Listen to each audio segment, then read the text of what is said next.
오늘은 마태복음 1장 말씀 살펴보겠습니다. 먼저 1장 1절 그리고 17절 그리고 18절부터 마지막 절까지 읽겠습니다. 아브라함과 다윗의 자손 예수 그리스도의 계보라. 17절에 그런즉 모든 대수가 아브라함부터 다윗까지 연례되어 다윗부터 바벨론으로 사로잡혀 갈 때까지 연례되어 바벨론으로 사로잡혀 간 후부터 그리스도까지 연례되더라. 마지막 절까지 보겠습니다. 예수 그리스도의 나심은 이러하니라. 그의 어머니 마리아가 요셉과 약혼하고 동거하기 전에 성령으로 잉태된 것이 나타났더니 그의 남편 요셉은 의로운 사람이라. 그를 드러내지 아니하고 가만히 끊고자 하여 이 일을 생각할 때에 주의 사자가 현몽하여 이르되 다윗의 자손 요셉아 내 아내 마리아 데려오기를 무서워하지 말라. 그에게 잉태된 자는 성령으로 된 것이라. 아들을 낳으리니 이름을 예수라 하라. 이는 그가 자기 백성을 그들의 죄에서 구원할 자이심이라 하니라. 이 모든 일이 된 것은 주께서 선지자로 하신 말씀을 이루려 하심이니 이르시되 보라 처녀가 잉태하여 아들을 낳을 것이요 그의 이름은 임마누엘이라 하리라 하셨으니 이를 번역한즉 하나님이 우리와 함께 계시다 함이라. 요셉이 잠에서 깨어 일어나 주의 사자의 분부대로 행하여 그의 아내를 데려왔으나 아들을 낳기까지 동침하지 아니하더니 나음의 이름을 예수라 하니라. 먼저 1절에서 17절까지는 예수님의 계보를 소개하는 중요한 부분입니다. 마태복음 맨 앞부분에 예수님의 계보가 나오는 것은 예수님이 누구인지가 매우 중요하기 때문입니다. 마태복음은 유대인 독자를 염두에 두고 쓰였기 때문에 예수님이 구약에 예언된 메시아임을 증명하는 것이 무엇보다도 중요했습니다. 유대인들은 메시아가 다윗의 자손이어야 한다는 믿음이 있었기 때문입니다. 그러므로 마태는 예수님의 계보를 통해서 예수님께서 다윗의 자손이자 아브라함의 후손임을 강조하고 있습니다. 마태복음은 예수님을 유대인의 왕으로 소개하는 데 초점을 맞추고 있습니다. 마태복음의 계보도 다윗을 중심으로 강조하고 있음을 보게 되는데 이는 예수님이 왕권을 계승한 분임을 나타내기 위한 것이고 이는 유대인들에게 중요한 메시지였습니다. 예수님의 계보는 다말과 라합, 룻, 밧세바와 같은 여성들도 등장합니다. 당시 유대 사회에서 여성의 신분은 매우 낮았습니다. 뿐만 아니라 다말과 라합과 룻과 밧세바 이러한 여인들은 모두 이방인이거나 또는 이방 문화와 관련이 있었던 여인들입니다. 결혼 또한 일반적이지 않았던 여인들이었습니다. 이처럼 예수님의 계보에 이방인뿐만 아니라 사회적 약자들까지 올린 것은 하나님의 구속 계획이 인간의 연약함과 상관없이 은혜로 이루어진다는 사실을 보여줍니다. 1절에 아브라함과 다윗의 자손 예수 그리스도의 계보라 말씀합니다. 아브라함의 자손이라는 의미는 하나님이 아브라함에게 약속하신 축복, 창세기 12장 3절과 또 22장 18절에 있는 내 씨를 통해 모든 민족이 복을 받을 것이라 라는 이 언약이 예수님을 통해서 성취되었음을 나타내는 표현입니다. 예수님은 이 약속의 성취로서 모든 민족을 위한 구원의 통로가 되셨다는 것입니다.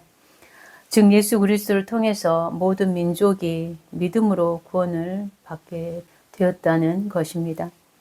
성경에서 아브라함의 자손은 단순히 혈통적 의미를 넘는 것입니다. 믿음으로 하나님의 약속을 계승하는 자들을 가리켜서 표현하는 중요한 개념입니다. 아브라함이 하나님을 믿음으로 의롭다 여김을 받은 것처럼 우리가 구원을 받을 수 있는 것은 혈통적으로 구원을 받는 것이 아니라 아브라함처럼 믿음으로 구원을 받게 됩니다. 다윗의 자손이라는 의미는 사무엘하 7장 12절에서 16절에 약속하신 다윗 언약이 예수 그리스도를 통해서 성취되었음을 의미하는 표현입니다. 사무엘하 7장 12절에서 16절은 하나님이 다윗과 맺으신 언약에 대한 말씀입니다. 다윗이 성전을 짓고자 할 때 하나님께서는 선지자 나단을 통해서 말씀하시기를 다윗이 아니라 그의 후손이 성전을 짓게 될 것이고 다윗의 후손을 통해서 영원한 왕권을 세우실 것이라 약속하셨습니다. 사무엘하 7장 12절에서 16절 말씀을 잠깐 살펴보겠습니다. 내 수완이 차서 내 조상들과 함께 누울 때에 내가 내 몸에서 날 내시를 내 뒤에 서워 그의 나라를 견고하게 하리라. 그는 내 이름을 위하여 집을 건축할 것이요 나는 그의 나라 왕위를 영원히 견고하게 하리라. 나는 그에게 아버지가 되고 그는 내게 아들이 되리니 그가 만일 죄를 범하면 내가 사람의 막대기와 인생의 채찍으로 징계하려니와 내가 내 앞에서 물러나게 한 사울에게서 내 사랑을 빼앗은 것처럼 그에게서 빼앗지는 아니할 것이며 내 집과 내 나라가 내 앞에서 영원히 보존되고 내 왕위가 영원히 견고하리라 하셨다 하라. 12절에서 하나님은 다윗이 죽은 후에 그의 후손이 왕위를 계승할 것이라고 예언하셨고 이는 1차적으로 솔로몬을 가리키지만 궁극적으로는 예수 그리스도를 예표합니다. 13절의 약속처럼 솔로몬이 실제로 성전을 건축합니다. 그러나 영원한 왕국은 솔로몬이 아니라 예수 그리스도를 통해서 완성됩니다. 14절의 예언처럼 솔로몬은 하나님의 특별한 보호와 징계를 받는 왕이 될 것이지만 그러나 예수님은 죄를 범하지 않으셨고 오히려 인류의 죄를 대신 짊어지셨습니다. 15절의 예언은 사울은 하나님의 은혜를 잃었지만 다윗 왕조는 지속될 것이라 예언하였는데 16절에 다윗 왕조가 영원히 지속되리라라는 이 예언은 예수 그리스도를 통해서 성취되는 것입니다. 이와 같이 다윗 언약은 결국 인간 왕이 아니라 예수 그리스도를 통해 성취되었습니다. 예수 그리스도가 다윗의 자손이라는 의미는 하나님께서 다윗에게 언약하신 다윗 언약의 성취자라는 의미입니다. 이스라엘 백성들은 구약에서 예언한 메시아를 기다리고 있었습니다.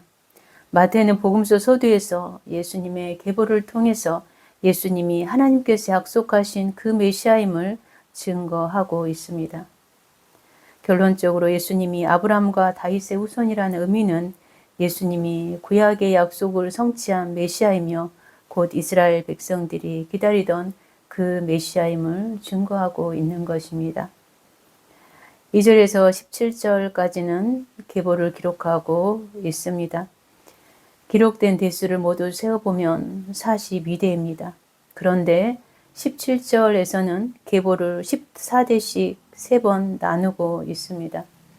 5절과 6절에 기록하고 있는 다윗의 아버지 이새는 14번째에 기록되었지만 이새의 아들인 다윗까지를 14대로 묶었습니다. 그리고 다윗을 14대 안에 2번 포함시키고 있음도 보게 됩니다. 그리고 역사적으로는 실제 존재하였지만 마태복음의 계보에서는 빠져있는 이들도 있습니다. 마태가 이렇게 한 이유는 특별히 14라는 수를 강조하기 위함입니다. 17절에 보면 그런즉 모든 대수가 아브라함부터 다윗까지 연례되어 다윗부터 바벨론으로 사로잡혀갈 때까지 연례되어 바벨론으로 사로잡혀간 후부터 그리스도까지 연례되더라 말씀합니다. 마태는 예수님의 족보를 3부분으로 나누어서 14대씩 총 42대로 나누고 있습니다. 아브라함부터 다윗까지 14대로 구분한 것은 이스라엘의 시작과 왕국의 확립 시기를 할 수 있고 다윗부터 바벨론 포로까지는 왕국의 몰락과 심판의 시기를 알 수 있습니다. 바벨론 포로부터 예수 그리스도까지는 회복과 메시아의 도래의 시기라고 할 수 있습니다. 마태가 이처럼 일부 계보를 생략하면서까지 14대씩 맞추고 있는 이유에 대해서 여러 해석이 있습니다. 우리는 크게 2개 정도의 해석을 살펴보기 원합니다. 첫째는 14는 다윗을 강조하기 위한 숫자라는 해석입니다. 유대교의 전통적인 방법 중에서 글자에 숫자 값을 부여하여 단어 또는 구절의 의미를 해석하는 방법이 있었는데 이를 게마트리아라고 합니다. 예를 들어 히브리어 알파벳에서 가장 첫 글자인 아레프는 숫자 1을 부여합니다. 두 번째 알파벳 베트는 2를, 세 번째 알파벳인 기멜은 3이라는 숫자를 값을 가집니다. 이 세 개의 알파벳 숫자를 합산하면 6이라는 문자 값이 됩니다. 히브리인들은 이런 식으로 이름에도 게마트리아를 적용하여 사용하였는데 이름의 알파벳을 숫자로 나타내고 그 숫자를 합산한 문자 값으로 이름을 나타냈습니다. 다윗의 게마트리아는 14입니다. 마태는 예수님께서 다윗의 자손으로 오셨을 뿐만 아니라 그분이 참된 메시아임을 강조하기 위해서 다윗의 게마트리아인 14라는 숫자를 의도적으로 사용한 것으로 해석합니다. 둘째 14는 구원의 완전한 때를 상징한다는 해석입니다. 성경에서 7은 완전수입니다. 14는 7이 2번 반복된 수로서 완전성을 보다 확고하게 합니다. 그러므로 14는 하나님의 계획이 완성되었음을 상징한다는 해석입니다. 그리고 성경에서 3이라는 수도 완전수입니다. 예수님이 세 번째 14대에 오셨다는 것은 메시아가 정해진 때에 도래하였음을 의미한다는 해석입니다. 결론적으로 마태는 이 계보를 통해서 예수님이 아브라함의 자손이자 다윗의 후손이며 이스라엘의 역사 속에서 예언된 메시아임을 증명하려고 하였습니다. 즉 예수님이 아브라함의 약속을 이루는 분이고 다윗의 왕권을 계승한 메시아임을 강조하고 있는 것입니다.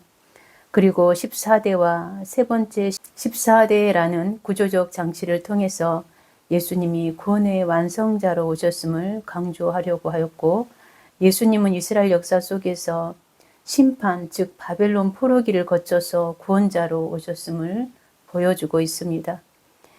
예수님은 구속의 역사 속에서 구원의 완성자로 이 땅에 오신 것입니다. 마태는 계보를 통해서 예수님의 탄생이 우연이 아니라 하나님의 구속사의 성취이고 하나님의 신실하신 계획 안에서 이루어졌음을 분명하게 보여줍니다. 구속사란 하나님의 구원 계획과 그 역사적 진행 과정을 의미합니다. 18절에서 25절까지는 예수 그리스도의 나심에 관한 말씀입니다. 23절에 보면 보라 처녀가 잉태하여 아들을 낳을 것이요 그의 이름은 임마누엘이라 하리라 하셨으니 이를 번역한 즉 하나님은 우리와 함께 계시다 함이라. 이 구절은 이사야 7장 14절의 예언을 직접 인용한 것입니다. 마태는 예수님의 탄생이 구약의 예언을 성취한 것임을 강조합니다. 이사야 7장 14절은 유다 왕 아하스가 전쟁의 위협 속에서 두려워할 때 하나님께서 주신 약속입니다. 이사야 7장은 남유다 왕 아하스 시대를 배경으로 하고 있는데요. 당시 유다는 북이스라엘과 아람 연합군의 공격으로 위협을 받고 있었습니다. 두려워한 아하스 왕에게 이사야 선지자는 하나님의 보호를 신뢰하라고 권면하면서 하나님께 징조를 구하라고 말했습니다. 그러나 아하스는 이를 거절하였고 이에 하나님께서 친히 징조를 주시겠다고 선언하신 것이 바로 7장 14절입니다. 보라 처녀가 잉태하여 아들을 낳을 것이요 그의 이름을 임마누엘이라 하리라. 히브리 원문에서 처녀에 해당하는 단어는 알마입니다. 이는 반드시 생물학적인 의미에서의 처녀라기보다는 젊은 여인을 표현할 때도 사용되었습니다. 그러나 이사야의 예언을 인용하고 있는 본절의 처녀는 헬라어로 파르테노스라는 단어를 사용하여 동정녀를 나타냅니다. 예수님의 탄생은 동정녀 마리아를 통해서 성령으로 잉태되었음을 증거하고 있는 것입니다. 임마누엘은 하나님께서 우리와 함께 계시다라는 의미입니다. 이는 하나님의 임재와 보호를 나타내고 또 하나님께서 인간의 역사 속에 직접 오셔서 우리와 함께 하신다는 의미입니다. 구약의 역사적 맥락에서 이 이름은 유다 왕국이 하나님의 보호 아래 있다는 의미로 해석할 수 있지만 신약에서는 예수 그리스도를 통한 하나님의 임재를 의미하는 것입니다. 이는 예수님이 하나님의 현현, 즉 하나님의 나타나심이며 하나님께서 인간과 동행하신다는 것을 보여줍니다. 결론적으로 이사야 7장 14절은 역사적인 상황에서 아하스 왕에게 주어진 징조였지만 신약에서는 예수 그리스도의 탄생을 예언한 구절로 해석합니다. 이 예언은 아하스 시대로부터 약 700년 후인 예수님의 탄생으로 성취된 것입니다. 마리아가 성령으로 잉태하여 예수를 낳은 것은 하나님이 직접 인간 가운데 거하시는 임마누엘의 실현이고 이는 하나님의 구원 계획 속에서 이루어진 것임을 증거하고 있습니다. 예수님은 단순한 인간이 아니라 하나님께서 직접 사람들과 함께 하시기 위해 오신 분이십니다. 왜 하나님이 직접 이 땅에 오셨어야 했습니까? 인간의 죄로 인해서 하나님과의 관계가 단절되었기 때문입니다. 예수님은 죄로부터 우리를 구원하시고 하나님과의 관계를 회복시키기 위해서 오셨습니다. 그 임마누엘은 지금도 지속되고 있습니다. 마태복음 28장 20절에 보면 볼지어다 내가 세상 끝날까지 너희와 항상 함께 있으리라 이렇게 약속하고 있습니다. 예수님이 떠나셨지만 성령님을 통해 지금도 우리와 함께 계십니다. 하나님은 멀리 계신 분이 아니라 우리의 삶 속에서 함께 하시는 분이십니다. 우리가 어떠한 상황 가운데 있을지라도 하나님은 구원자요, 보호자요, 인도자로 우리와 함께 하고 계십니다. 우리가 어려운 일을 당할 때 구원의 손을 펼치시고 우리가 약할 때 힘을 주시고 우리가 외로울 때 위로하시고 우리가 두려울 때 담대함을 주시고 절망적인 상황 속에 있을 때 우리 가운데 찾아오셔서 희망과 소망의 빛을 비추십니다. 임마누엘은 우리를 향한 구원의 약속이며 우리를 향한 하나님의 큰 사랑입니다. 그 임마누엘의 사랑과 은혜가 여러분의 삶 속에 풍성하게 체험되기를 바라고 늘 임마누엘 하나님과 동행하는 아름답고 복된 삶이 되기를 축복합니다. 결론적으로 임마누엘 즉 하나님이 우리와 함께 계시다는 말씀은 성경 전체를 관통하는 메시지입니다. 구약에서는 예언된 약속이었고 신약에서는 예수님을 통해서 성취되었고 지금은 성령님을 통해서 계속 되어지고 있습니다. 이 약속을 믿고 어떤 상황 속에서도 하나님이 함께 계심을 신뢰하고 감사로 승리하는 삶이 되기를 축원합니다. 오늘은 특별히 마귀의 역사에 대해서 언급하기를 원합니다. 마귀의 목적은 사람들을 죽이고 멸망시키는 데 있습니다.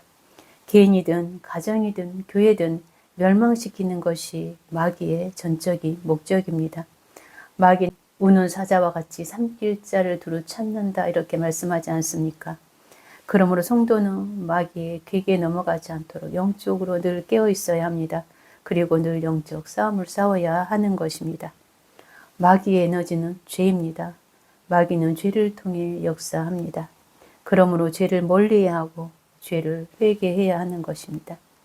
그러나 인간은 죄를 초월하여 살 수 없고 또 사단을 이길 수도 없는 존재입니다. 그러므로 예수 그리스도가 필요한 것입니다. 예수 그리스도는 사단의 머리를 밟으시고 죄와 사망의 권세를 깨뜨리셨습니다. 우리가 승리하는 방법은 하나님 안에 거하는 것입니다.